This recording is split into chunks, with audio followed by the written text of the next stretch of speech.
Some people don't come back to break you.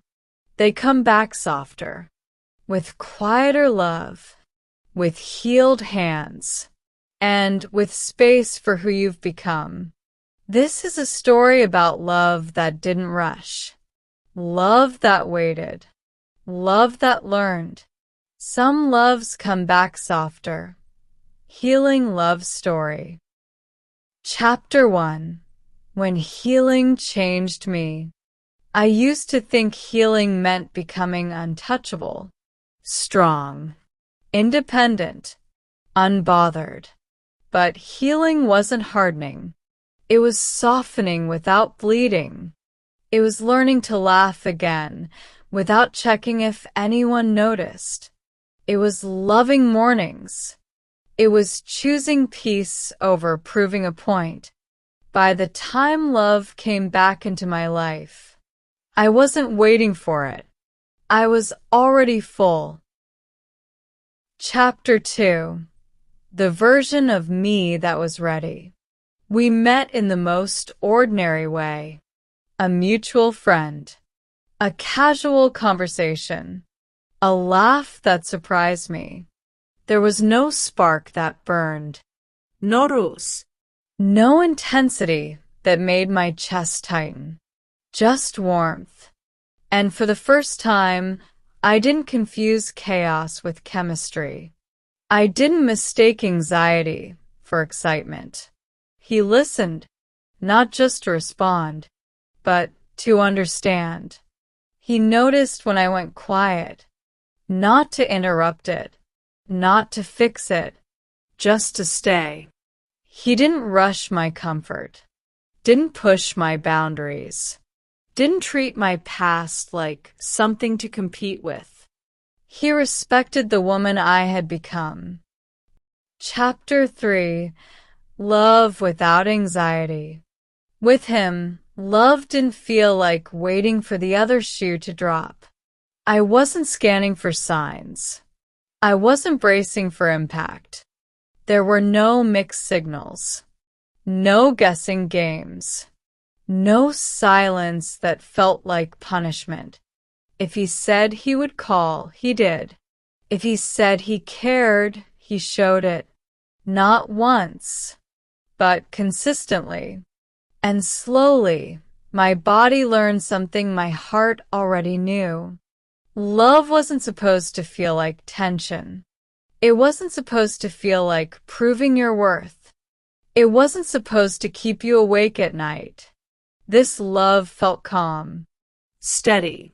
predictable in the best way. This love felt safe. Chapter 4. The Fear of Softness. There were moments I wanted to pull away, not because something was wrong, but because softness still scared me. Healing teaches you independence, but love asks for presence, and presence felt vulnerable. One night, I finally said it out loud. I'm afraid I'll lose myself. I waited for reassurance, for convincing, for promises, but he didn't flinch. He just said, "You won't. I'm not here to take anything from you. No pressure, No urgency. no fear."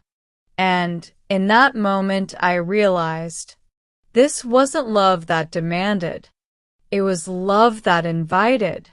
Chapter 5. Choosing each other gently. We didn't promise forever. We didn't make declarations we couldn't keep. We promised honesty, consistency, Care. We chose each other slowly, on ordinary days, on tired evenings, in quiet moments that didn't need to be shared or explained. Love wasn't loud anymore. It didn't need to announce itself.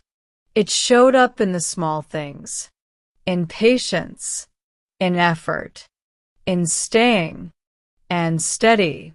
Steady felt like home. Chapter 6. Healing made space for love. I understood then. Some loves don't come back fiery. They don't crash into your life asking to be felt all at once. They come back softer.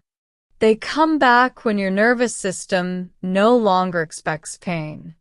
When your heart has learned the difference between intensity and intimacy. When love no longer feels like something you have to earn. This love didn't arrive to fill a void. It arrived because there was room. Room created by late nights spent choosing myself.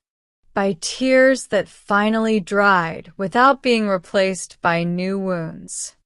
By learning how to sit with my own company and enjoy it. Healing didn't make me closed off. It made me clear. Clear about what I could accept. Clear about what I deserved.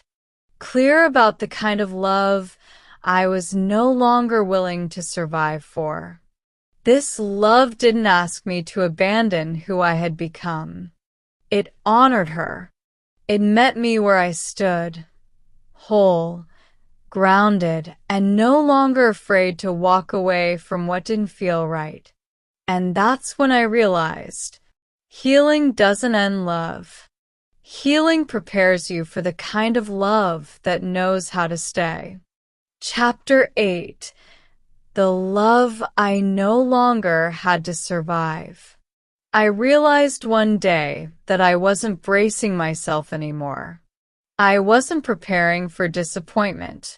I wasn't rehearsing heartbreak in advance. Love had stopped feeling like something I needed to endure. It felt like something I could rest in.